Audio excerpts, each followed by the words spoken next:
Today, this V12 will run for the first time. Well, hopefully.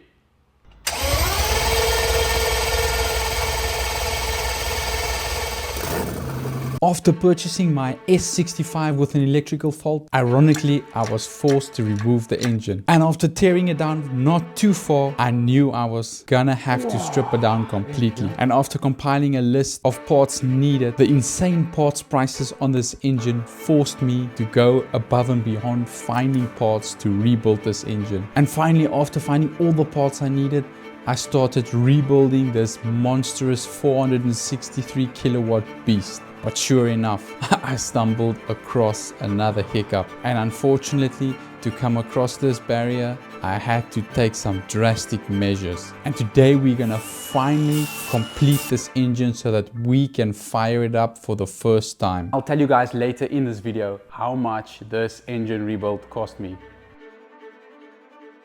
Turbochargers, fuel rail, coil packs, brackets, coolant hoses, accessories, flex plate, intake, wiring harness, engine mount, alternator, bracket, another engine mount, power cable, turbo coolers, front and rear crank seal. Let's get this ugly tape off so we can start building this puzzle.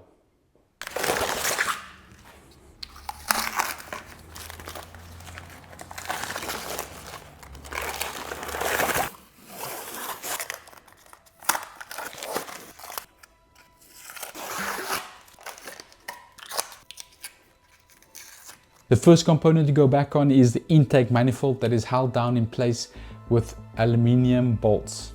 And then straight after the intake manifold, there's a couple of brackets right at the back, but this was a bit of a back and forth because there's so many components that overlaps at the back of this engine.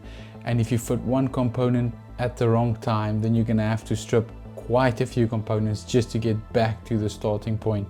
The fuel rail is a pretty straightforward component to fit back, just making sure that all the injectors are going into the intake manifold and then just bolting it down and torquing these bolts.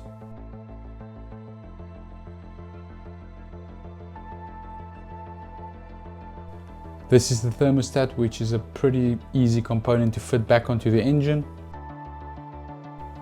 And then the wiring harness makes it look pretty cluttered, but because it's a used wiring harness, these wires have kept their shape over the years, so they will basically show me where they want to go, and I'll just make sure that I connect all the plugs and tighten down all the holding down brackets.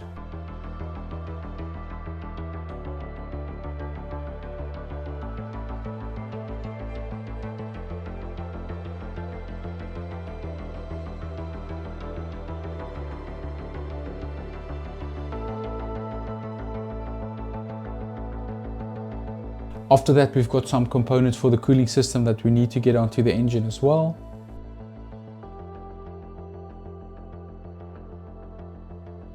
And now that I've got everything in place, I can start bolting everything down, making sure that it's secure and in its place.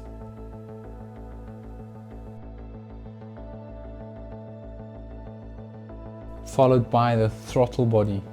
Now this little flap that I'm fitting now, this basically opens up as you put your foot down on the accelerator. This opens up to allow more air to flow into the engine.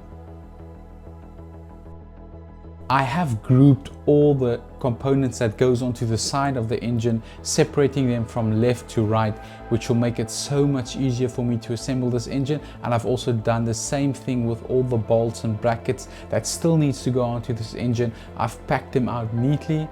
And then in this way, I'll make sure that I use all the bolts and I use the correct bolts in the correct places. And the final components to finish off the top of this engine is just getting these coil packs back on this engine. Now, for those of you that don't know, one coil serves for 2 spark plugs. There's 12 coils, which means this engine runs on 24 spark plugs. And now this engine's starting to take shape and our parts pile is getting smaller. So I've got the top section of the engine sorted. Before I'm going to move over to the front, there's just a few small things that I need to get onto the engine, which is our knock sensors and then these little buggers. They fit to the side of the engine. Once anything goes on here, I can't access them anymore. So the one knock sensor goes over here and the other knock sensor goes over there. So luckily I've got footage of when I stripped the engine.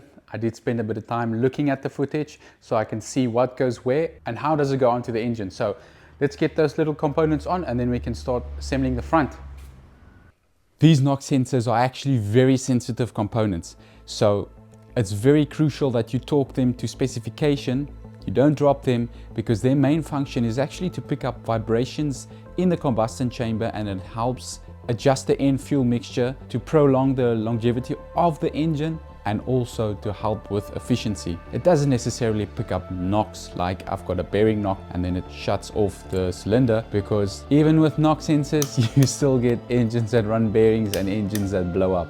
And once our knock sensors are torqued down, we can fit a new crank seal to make sure that the oil remains inside the engine.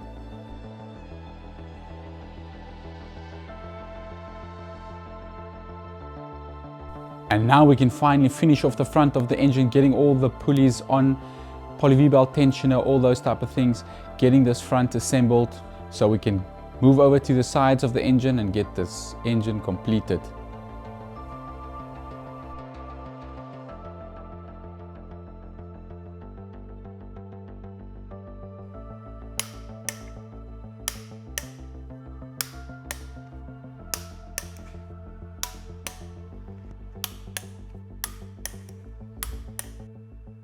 And as simple as that, this engine is now starting to take shape.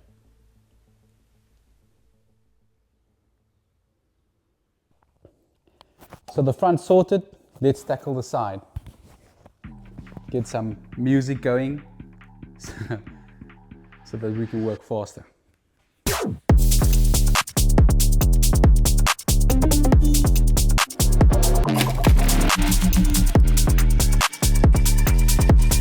Oh yes, and then we still have the other side to do as well, so let's get moving.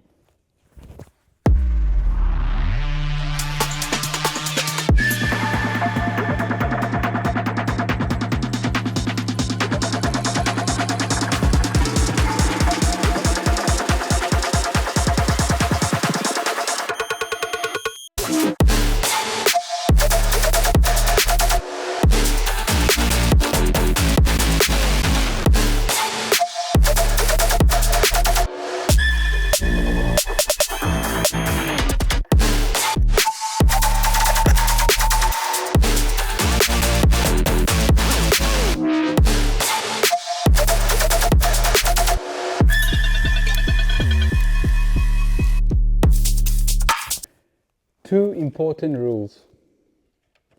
Rule number one, always finish what you've started.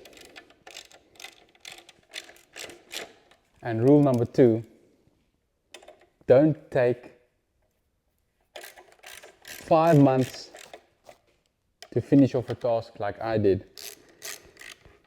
This was quite challenging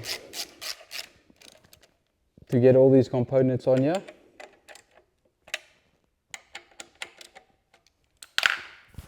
But they're all on, so let's get the other side sorted so we can get this engine back in the car. Let's go.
And there we have a completely assembled M279 engine.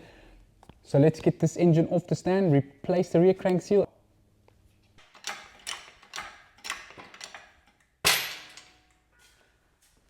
Finally, it's like this day was avoiding me.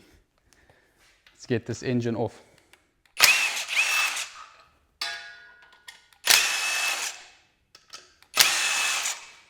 Final bolt. Let's hope the strap's going to do its job. Woo. There we go.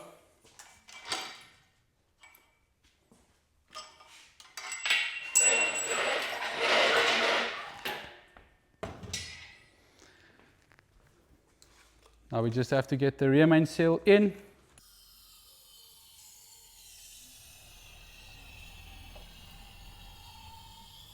I'm gently tapping the rear main seal into the casing with a small hammer, and once it's stuck in there, I drive it in a circular motion with a rubber mallet, making sure that I don't twist the seal, and I also get it to be nice and flush with the casing.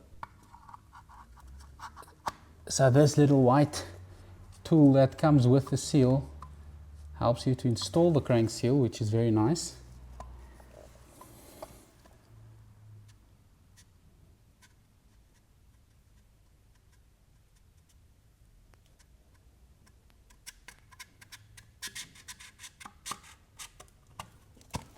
There we go.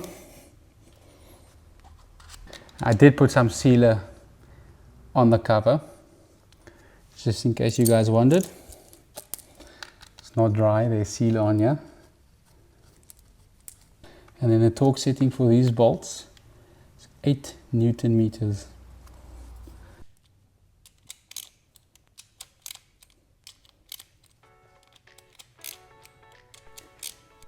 It's reconciliation time. Let's get this engine to the workshop. We're back at the workshop, freshly painted S65. Just look at this paint job. Still looks beautiful. It's busy collecting dust at the moment, but not for too long. Then we'll get this thing to fire up. I'm so happy with this paint job. After this paint job, I just fell in love with this car over again. And with a freshly rebuilt engine. And I got us a brand new starter motor, because the one that was in the car, well, the previous owner burnt it out completely. So I'm not going to take a risk in fixing that starter motor. It's not too expensive, so I got us a new one. We're going to quickly pop that in and then get this engine inside the car. And then we still have a stripped interior to sort out as well, but we'll get to that. First, let's get this thing to fire up. There's our old starter motor. Let's check our fresh one.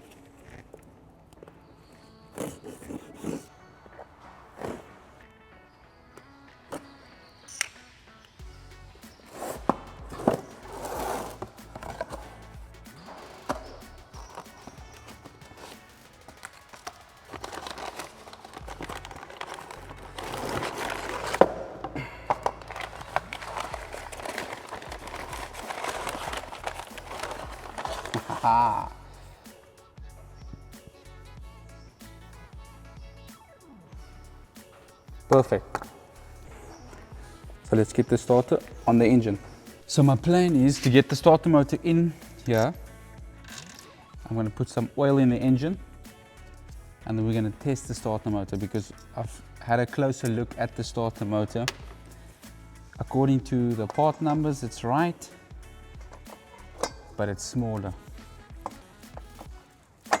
So I'm going to do a bench test. Well, a trolley test.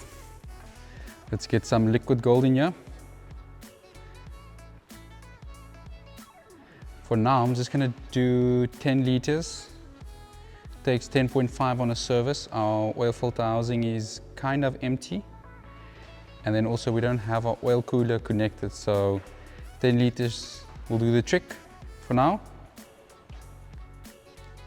Some nice 2 to 9.5 full synthetic liquid gold Hopefully we don't have any leaks.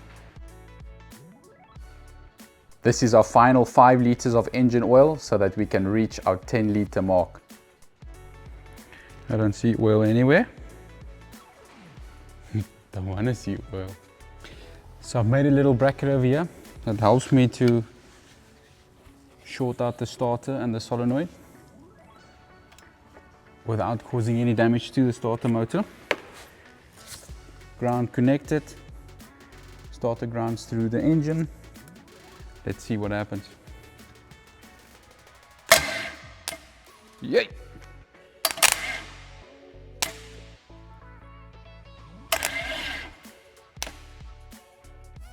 Nope. Let's send it. Seeing that this trolley test was a fail, I decided just to get the engine back in the car and I will focus on the starter motor inside the car. It's time to get the car on the lift. Now to get the car on the lift so that we can drop in the engine.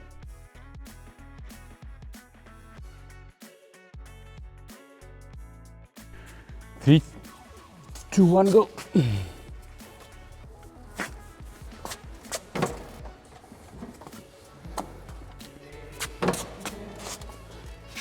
Okay.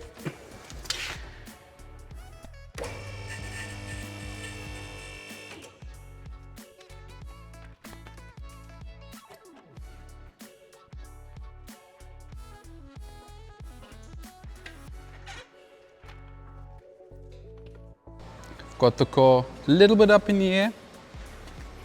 I need to put a support underneath the gearbox to help me to get this plank out. Otherwise this engine's not gonna go in here. So I've got the jack in underneath. Now I can take the strap off.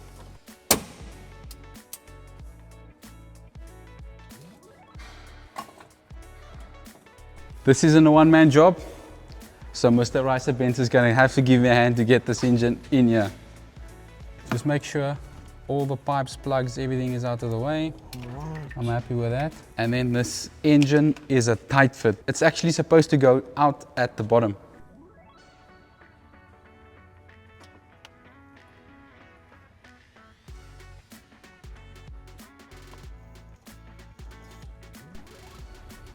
Okay, I'm clear.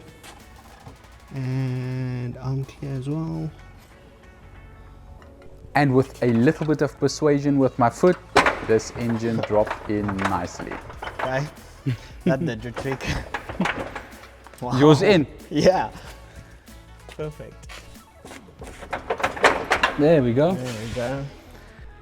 And finally, we've got the M279 back in the S65. Hell yeah. Sure. So finally we've got the engine reconciled with the chassis. So let's get this car up in the air. Let's get the gearbox connected.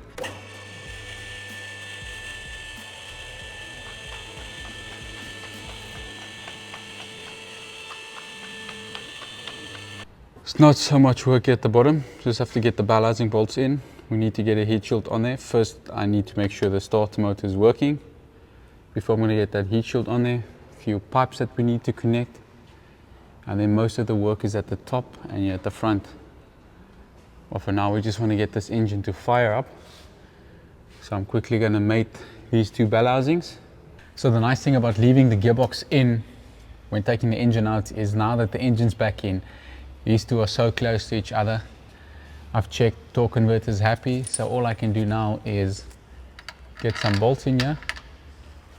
Just give it a slight lift. There we go. And then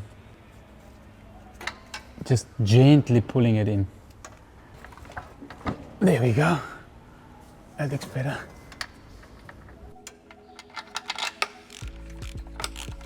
I'm gently tightening the balancing bolts one by one, making sure that I don't damage anything.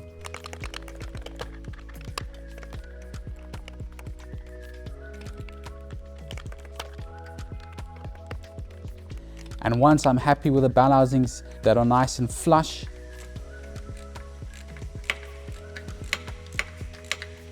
then I can go ahead and tighten down all the bolts.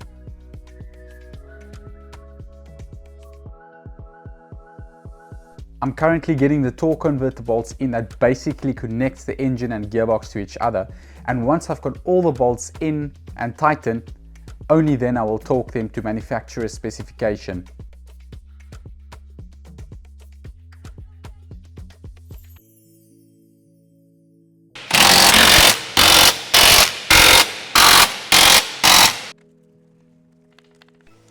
Now we can get the engine mountings tightened up. So there's 2 bolts from the bottom on each side, and then we've got 2 bolts right at the top as well that holds these mountings in place.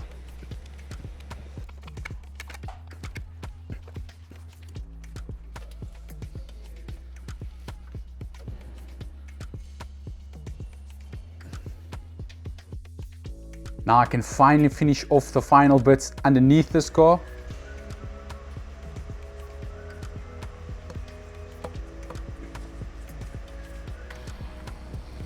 And then we can move over and getting this aircon compressor fitted back to the engine.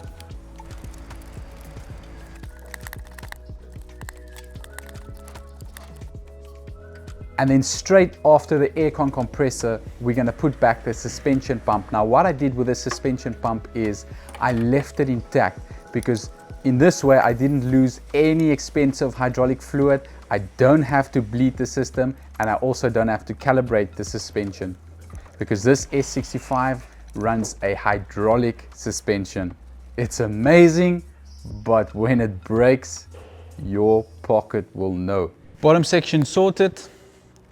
Got the pumps on. Now we need to tackle the top of the engine, and then we can fire this baby. But I think before we finish off the top and get this thing to fire up, let me show you guys how much money I've spent on this S65. Time to discuss costing.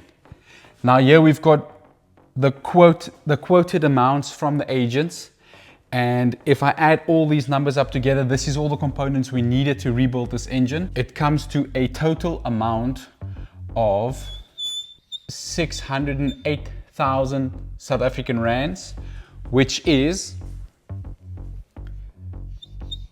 32,000 American dollars. Now I had a budget on this engine, and my goal was to come in underneath 200,000 South African rands. So let's see if that's possible. Crankshaft came in at 70,000 South African rands. Connecting rods, 27,000 South African rands. Turbochargers came in at 26,000 South African rands. Seals and gaskets, well, I got us a bit of a discount in this area, and we came in at 12,000 South African rands. Bearings. Now, those of you that's been following this build, you guys know that we couldn't find the original bearings for this engine from the agents. Can you believe it? So we had to make a plan with the bearings, and the bearings came in at 15,000 South African rands. Next on the list is the oil pump, and I've managed to find us an oil pump for 12,000 South African rands. The engineering costs didn't change at all. That remained at 5,000. Now, the hydraulic lifters, 25,000 South African rands. I've reused the ones that's in the engine. I bled them, and it looks like they're gonna work. So we'll see when we start up if it's gonna pay off. So that is for free. So now that we've got all the costs on here, are we coming in underneath 200,000 Rand, which was the budget? Well, if I add these amounts all together, it comes to 167,000 South African Rands, and that is the equivalent of $8,800. So we got a bit of change left, because remember, there's still a lot of other things that we need to do on this car, including the bodywork, the interior. We still need to sort out that sunroof blind. There's a couple of other things that we need to sort out as well. But I will do a cost breakdown on the full build in the next video on this car, when it's running and driving and all those type of beautiful things. Then we can discuss the complete amount spent on this car to get it back to factory spec. And then I get a lot of guys asking me, when are you posting? Why didn't you inform us? Well, if you guys want to know, I would highly recommend you guys follow me on Instagram. I will drop the link down in the description box below. Follow me on Instagram. I'll give you some hints of what's happening and you guys will know when the next video is dropping. Now that we've got all the pricing discussed on the engine rebuild, let's get back to the live action and let's get this engine fired up. Must say it's quite crampy over here, especially at the back. This cable needs to run at the back. I need to get these wires connected to the ECU over there. There's a couple of brackets, got some bolts and stuff lying over here. This is our final connections that we need to make before startup. And this is basically electronic plugs. It's like the nervous system, basically reconnecting the heart to this car and connecting the nervous system. Solo loco, don't you wanna come with me like Yoko? We can go lose ourselves in Tokyo, no one's gonna know we'll move like locals. Don't you wanna come with me? Don't you wanna come and see? We only live once, don't we? Don't you wanna be free?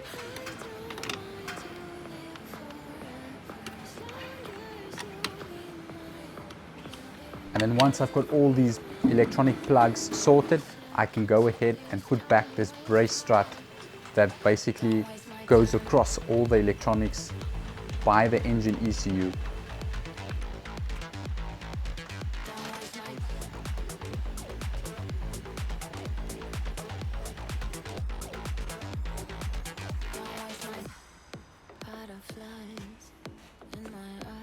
Everything's connected. Well, not everything, but she's ready to start. I've got the fuel line disconnected. Now let's get a battery in this car. I did turn the engine to make sure that everything is happy, nothing is scraping or out of place. So this is a big moment. Let's get the battery in this car and let's see if all my hard work will pay off. And let's hope there's not an electrical fault on this car, because remember, I purchased this car with an electrical fault. I really hope that there's no electrical fault on this car.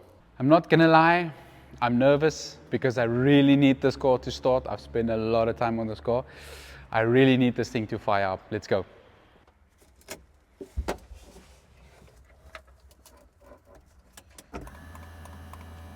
Woohoo! I hear life. So I'm just going to connect the jumper back to make sure we've got enough power going here. So I've got the fuel pipe in a container, so we can check if there's fuel, if the fuel's working, fuel system's working.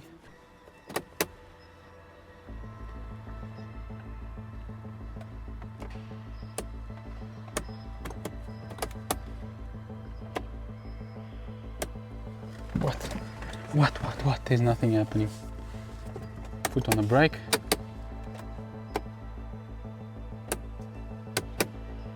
It's like it's sending signal. I can hear something clicking there in front. Let's check the battery voltage. There we go, vehicle data, 12.3. Ah, no, there's no coolant, there's no lights. Battery voltage, I'm gonna crank now. Why? Why are you doing that? Okay, something that's concerning is this over here. That's concerning. Why are we not reading the fuel? Come on, S. Okay, so this S doesn't want to fire up. I'm gonna have to run a diagnostic just to check the electronics on the car.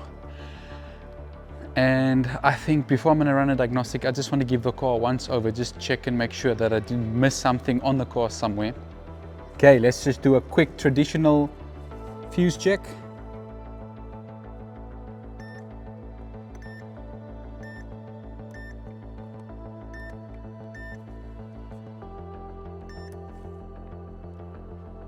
All right, we found something. I don't know what fuse that is. We're just going to replace it. This 30 amp over here.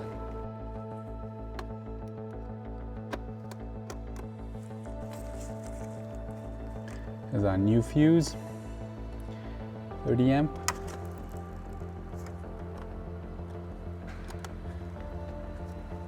She's definitely cooked. Let's check and see if this fuse makes any difference to this car.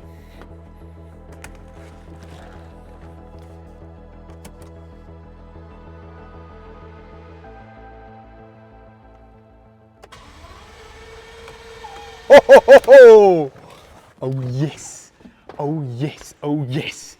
I'm currently just cranking the engine to bleed the oil system and also to check that there's no leaks. Definitely no fuel pressure, there's no fuel in that tank. Oh, we've got an oil leak. Oh, well, that's a good sign. Oh, my MacGyver's leaking. Okay, okay. Oil spraying over here. Oh, what a mess. I'm gonna have to sort it out. But oil pressure, there's definitely oil pressure. So I've got the oil cooler installed. I've got that stupid pipe that was leaking deleted.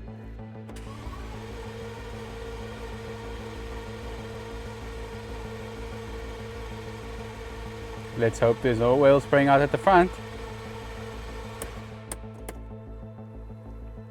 All seems nice and dry.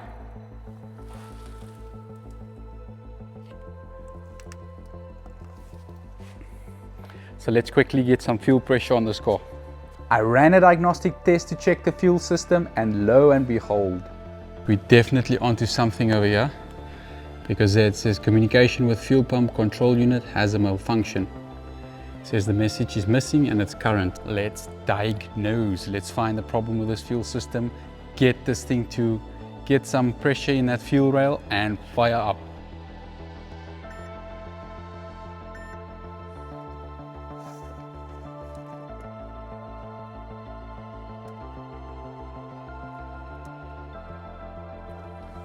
We found another dead one.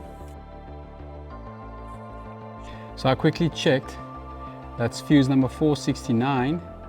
It's 25 amps and it's for the fuel system control unit.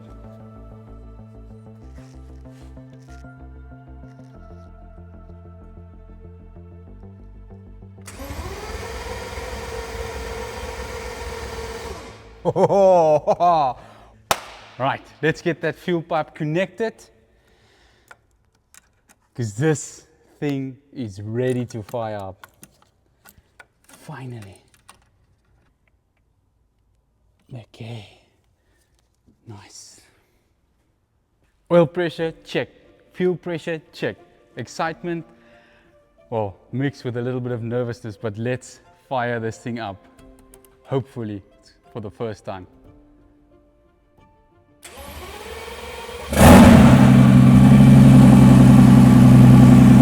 Yes, man, come on! Beautiful!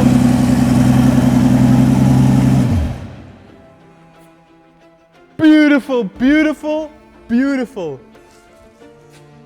Just like that. Come on, man. And she sounds sweet and amazing. Ho, ho, ho.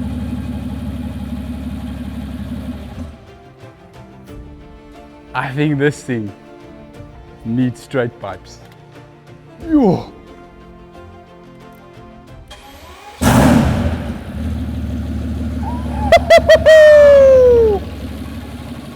What a relief. What a relief. Yo. I can do this all day. Just mind-boggling. Just listen to this thing fire up.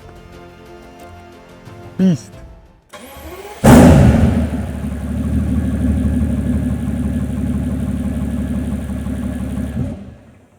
One more time, just one more time. On the money!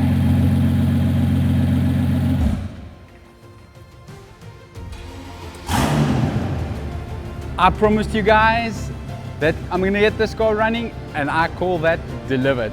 Now, my next promise is that next time when you guys see me on this S65, this car will be complete and ready for the head-to-head battle against the BMW M6.